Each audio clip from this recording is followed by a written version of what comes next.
Corona ಭೀತಿಯಿಂದ tour cancel ಆಗಿದೆ. ಎಲ್ಲಿ ಏನು ಎತ್ತ ಕಂಪ್ಲೀಟ್ ಮಾಹಿತಿ ನಿಮ್ಮ ಮುಂದೆ.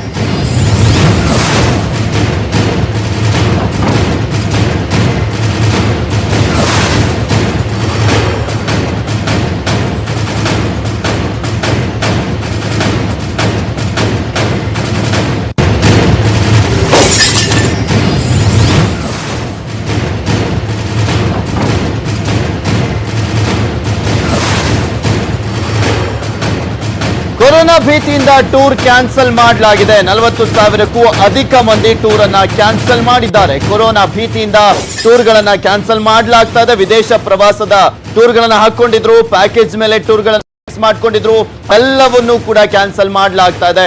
ಟ್ರಾವೆಲ್ ಏಜೆನ್ಸಿಗಳಲ್ಲಿ ಬುಕ್ ಮಾಡಿದ್ರಲ್ಲ ಅವನ್ನ ಕ್ಯಾನ್ಸಲ್ ಮಾಡ್ತಾ ಇದ್ದಾರೆ. ಸಾವಿರಾರು ಜನ, 40,000ಕ್ಕೂ ಅಧಿಕ ಜನ ಬುಕ್ ಮಾಡಿದ್ರು, ಈಗ ಕ್ಯಾನ್ಸಲ್ ಆಗಿದೆ. ವರ್ಷದಿಂದ ಮುಂಚೆನೆ ಬುಕ್ ಆಗಿರುತ್ತೆ ಈ ಫಾರಿನ್ ಟೂರ್ಗಳು, ಅವನ್ನ ಈಗ ಕ್ಯಾನ್ಸಲ್ ಮಾಡಲಾಗ್ತಾ ಇದೆ. ಎಲ್ರಿಗೂ ಕೂಡ ಭಯನೇ, ತಮ್ಮ ಜೀವವನ್ನ ಉಳಿಸ್ಕೊಂಡ್ರೆ ಸಾಕಪ್ಪ ಈ ಕೊರೋನಾದಿಂದ ಅನ್ನುವ ಒಂದು ಭಯ ಉಂಟಾಗಿರುವಂತ ಹಿನ್ನೆಲೆಯಲ್ಲಿ ತಮ್ಮ ಟೂರ್ಗಳನ್ನ ಕ್ಯಾನ್ಸಲ್ ಮಾಡ್ಕೊಂಡಿದ್ದಾರೆ. ಕೊರೋನಾ ಭಯಕ್ಕೆ ನಲುಗಿದೆ ಟೂರಿಸಂ ವಲಯ. ಬುಕ್ಕಿಂಗ್ ಗಿಂತ ಕ್ಯಾನ್ಸಲೇಷನ್ಗಳೇ ಜಾಸ್ತಿ ಆಗಿದೆ. 3-4 ತಿಂಗಳ ಮುಂಚೆನೆ ಬುಕ್ಕಿಂಗ್ ಮಾಡಿದ್ದವರು ಈಗ ಕಂಗಾಲಾಗಿದ್ದಾರೆ.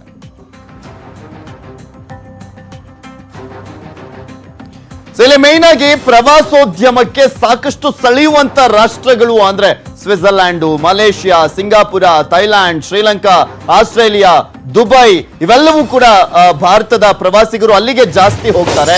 ಆದ್ರೆ ಅವೆಲ್ಲವಕ್ಕೂ ಕೂಡ ಈಗ ಹೋಗೋದಕ್ಕೆ ಬ್ರೇಕ್ ಹಾಕ್ಲಾಗ್ತಾ ಇದೆ.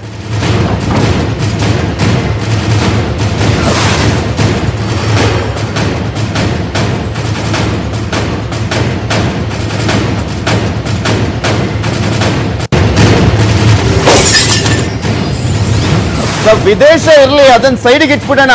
ನಮ್ಮ ರಾಜ್ಯದ ವಿಚಾರವನ್ನೇ ನಾವು ನೋಡೋದಾದ್ರೆ ಪ್ರಮುಖವಾದಂತ ಪ್ರವಾಸಿ ಸ್ಥಳಗಳಿಗೆ ಜನ ಹೋಗ್ತಾನೆ ಇಲ್ಲ. ಇನ್ನ ಬೇರೆ ಬೇರೆ ರಾಜ್ಯಕ್ಕೂ ಕೂಡ ಹೋಗ್ತಾ ಇದ್ದಂತವ್ರು ಈಗ ಕಂಪ್ಲೀಟ್ ಆಗಿ ನಿಲ್ಸ್ಬಿಟ್ಟಿದ್ದಾರೆ. ರಾಜ್ಯದ ಪ್ರಮುಖ ಪ್ರವಾಸಿ ತಾಣಗಳ ಜಿಲ್ಲೆ ಅಂದ್ರೆ ಅದು ಮೈಸೂರು ಜಿಲ್ಲೆ. ಮೈಸೂರು ಜಿಲ್ಲೆಯಲ್ಲಿ ಕಂಪ್ಲೀಟ್ ಆಗಿ ಹೊಡೆತ ಕೊಟ್ಟಿದೆ. ಅದರ ಜೊತೆಗೆ ಪುಣ್ಯಕ್ಷೇತ್ರಗಳಿಗೂ ಕೂಡ ಜನ ಹೋಗ್ತಾನೆ ಇಲ್ಲ. ಕೊರೋನಾ ಭೀತಿಯಲ್ಲಿ ಟ್ರಿಪ್ ಎಲ್ಲವನ್ನು ಕೂಡ ಕ್ಯಾನ್ಸಲ್ ಮಾಡಿಕೊಂಡು ಮನೆಯಲ್ಲಿ ಇದ್ಬಿಡೋಣ, ಅತ್ಲಾಗೆ ಯಾವುದೇ ಪ್ರಾಬ್ಲಮ್ ಬೇಡ, ಸುಮ್ನೆ ಯಾಕೆ ಹೊರಗೆ ಹೋಗಿ ಬೇರೆ ಯಾವ್ದಾದ್ರೂ ಒಂದು ಕಾಯಿಲೆಯನ್ನ ತರಿಸ್ಕೊಳ್ಳೋದು ಅನ್ನುವ ನಿರ್ಧಾರಕ್ಕೆ ಬಂದಂತೆ ಕಾಣಿಸ್ತಾ ಇದೆ.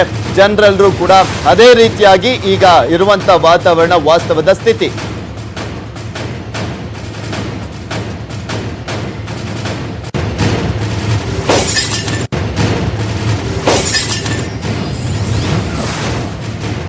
ಇದ್ರ ಬಗ್ಗೆ ಮಾತಾಡೋಣ, ಯಾಕೆಂದ್ರೆ ಈಗ ಆಲ್ರೆಡಿ ನಮ್ ಜೊತೆ KC ರಘು ಅವರು ಜಾಯ್ನ್ ಆಗಿದ್ದಾರೆ. ಸರ್, ನೋಡ್ತಾನೆ ಇದ್ದೀರಾ, ನಾವು ಸಾಕಷ್ಟು ವಿಚಾರಗಳ ಬಗ್ಗೆ ತೋರಿಸ್ತಾ ಇದ್ವಿ, ಬ್ರೇಕಿಂಗ್ ನ್ಯೂಸ್ ನಲ್ಲಿ ಗಮನಿಸ್ತಾ ಇದ್ರಿ, ಏನೇನೆಲ್ಲ ಆಗ್ತಾ ಇದೆ ಅಂತ.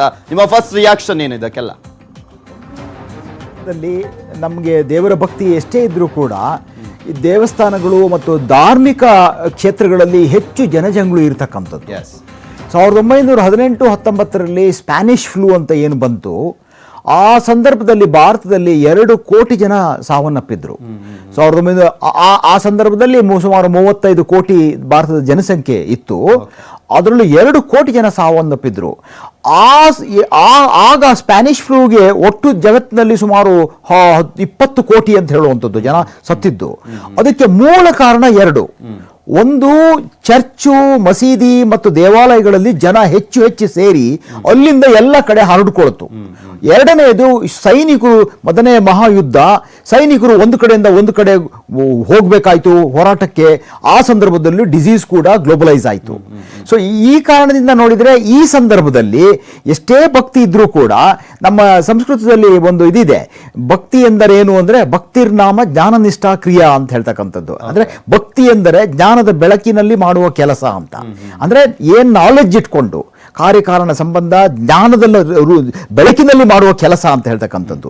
ಇವಾಗ ಏನು ಜ್ಞಾನ ಇದೆ, ನನ್ನಿಂದ ಕಾಯಿಲೆ ಹರಡಬಾರ್ದು, ನಾನು ಈ ಕಾಯಿಲೆಯನ್ನ ಉಲ್ಬಣಗೊಳಿಸೋದಕ್ಕೆ ಕಾರಣಕರ್ತನಾಗಬಾರದು.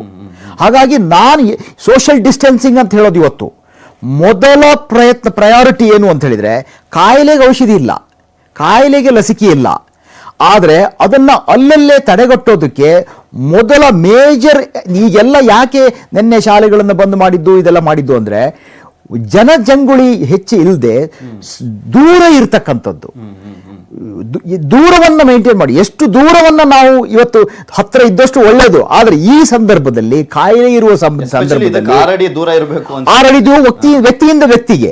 ಹಾಗಾಗಿ ಎಲ್ಲಿ ಈ 6 ಅಡಿ ಮೇಂಟೈನ್ ಮಾಡಕ್ಕಾಗುತ್ತಾ? ಸಿನಿಮಾ ಥಿಯೇಟರ್ ಆಗಲ್ಲ, ಮಾಲ್ಗಳಲ್ಲಿ ಆಗಲ್ಲ. ಅದಕ್ಕೋಸ್ಕರ ಭಾರತದಲ್ಲಂತೂ ಸಾಧ್ಯವಿಲ್ಲ. ಹೌದು, ಇದು ಇಲ್ಲಿ 137 ಕೋಟಿ ಜನ ಇದ್ರೂ ಕೂಡ ಭಾರತದ ಭೂಮಿಯ ತಗೊಂಡ್ರೆ ನಿಮ್ಗೆ ಜಗತ್ತಿನ 2%.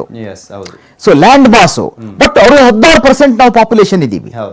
ಸೊ ಹಾಗಾಗಿ ಡೆನ್ಸಿಟಿ ಜಾಸ್ತಿ ಇದೆ. ಈ ಡೆನ್ಸಿಟಿ ಜಾಸ್ತಿ ಇದೆ, ಆದ್ರೆ ಹಾಸ್ಪಿಟಲ್ ಡೆನ್ಸಿಟಿ ಇಲ್ಲ. ಈಗ ಹೇಳ್ತಾರೆ ಒಂದು ಪ್ರೈಮರಿ ಹೆಲ್ತ್ ಕೇರ್ ಸೆಂಟರ್ಗೆ ಇಂಡಿಯಾದಲ್ಲಿ 8 ಕಿಲೋಮೀಟರ್ ಹೋಗ್ಬೇಕು, ಕೇರಳದಲ್ಲಿ ಮಾತ್ರ 3.5 ಕಿಲೋಮೀಟರ್. ಸೊ ಹತ್ತಿರದಲ್ಲಿ ಇದ್ದ ನಾವು ಹತ್ತಿರ. ಹಾಗಾಗಿ ಈ ಮೊದಲನೇದು ಸೋಷಿಯಲ್ ಡಿಸ್ಟೆನ್ಸಿಂಗ್ ಅಂತ ಹೇಳ್ತಕ್ಕಂಥದ್ದು. ದೂರ ಎಷ್ಟು ನಾವು ಮೇಂಟೈನ್ ಮಾಡ್ತೀವೋ ಅಷ್ಟು ಈ ಕಾಯಿಲೆ ಏನಂತ ಗೊತ್ತಾ, ಹತ್ರ ಬಂದಷ್ಟು ಇದು ಸೈಕ್ಲೋನ್ ಇದ್ದಿದ್ದು ಸುನಾಮಿ ಆಗುತ್ತೆ. ಈಗ ಏನ್ ಹೇಳ್ತೀರಿ ಜಗತ್ತಿನ ಈ ಕಾಯಿಲೆಗೆ ತಡೆಗಟ್ಟಕ್ಕಾಗಲ್ಲ. ನಾವು ದೂರ ಇರೋದ್ರಿಂದ ಈ ಕಾಯಿಲೆಯನ್ನ ಈ ಪೀಕಿಗೆ ಹೋಗೋದನ್ನ ಫ್ಲಾಟ್ ಮಾಡ್ಬೋದು. ಈ ಕಾಯಿಲೆಯಂತೂ ಬಿಟ್ಟು ಹೋಗಲ್ಲ. ಇದು ಇದು ಇದು ಹೀಗೆ ಹೋಗ್ಬೇಕಾ ಅಥವಾ ಹೀಗೆ ಹೋಗ್ಬೇಕಾ ಅಂತಕ್ಕಂಥದ್ದು. ಇದನ್ನ ಫ್ಲಾಟ್ ಮಾಡಿ ಲಾಂಗ್ ಒಂದು 5-6 ತಿಂಗಳಲ್ಲಿ ಹೀಗೆ ಇದನ್ನ ಹೊರದಬ್ಬಬೇಕಾಗ್ತದೆ. ಆ ಲೆವೆಲ್ ಅಲ್ಲಿ ಲೆವೆಲ್ ಆಫ್ ಅಂತ ಹೇಳ್ತಾರೆ. ಅಂದ್ರೆ ಒಂದು ಒಳ್ಳೆ ಈ ಹಂಪುಗಳು ಹಾಕಿರ್ತಾರೆ.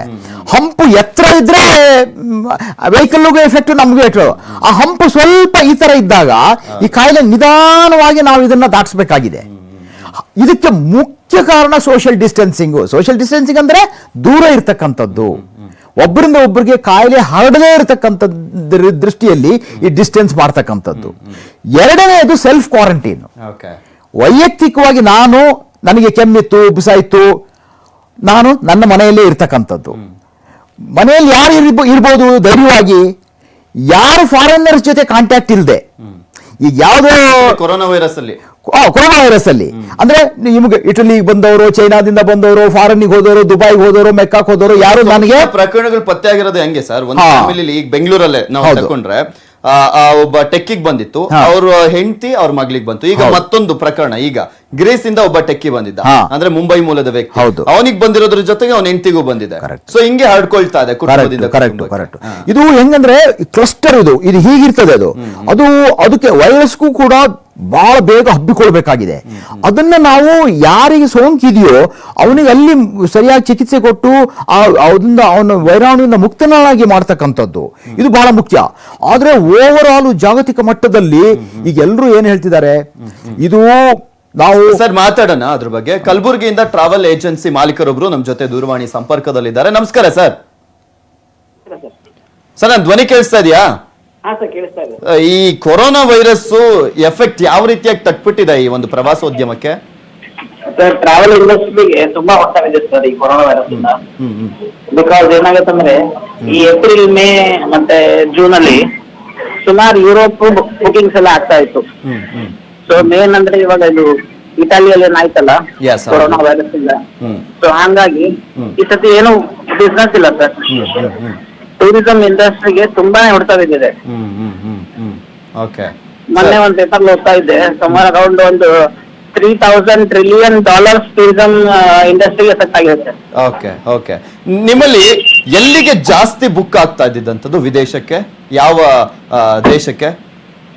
Europe, Singapore, Malaysia, Thailand, Hong Kong, Macau, China.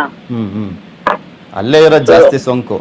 ಹೌದು sir. Sir you can ask ಇವ್ರ ಕ್ವಶನ್ ಕೇಳೋದಲ್ಲ. ಅಲ್ಲ, ಹೌದು, ಅದೇ ಈಗ ಟೂರಿಸಮ್ ಅವ್ರು ಹೇಳೋದು ಕರೆಕ್ಟು. ಯಾಕಂದ್ರೆ ಜಗತ್ತಲ್ಲಿ $90 ಟ್ರಿಲಿಯನ್ ಆರ್ಥಿಕ ವ್ಯವಸ್ಥೆ ಇರ್ತಕ್ಕಂಥದ್ದು. ಅದರಲ್ಲಿ $7-8 ಟ್ರಿಲಿಯನ್ ಬರೀ ಟೂರಿಸಂ ಇಂದ ಇರ್ತದೆ.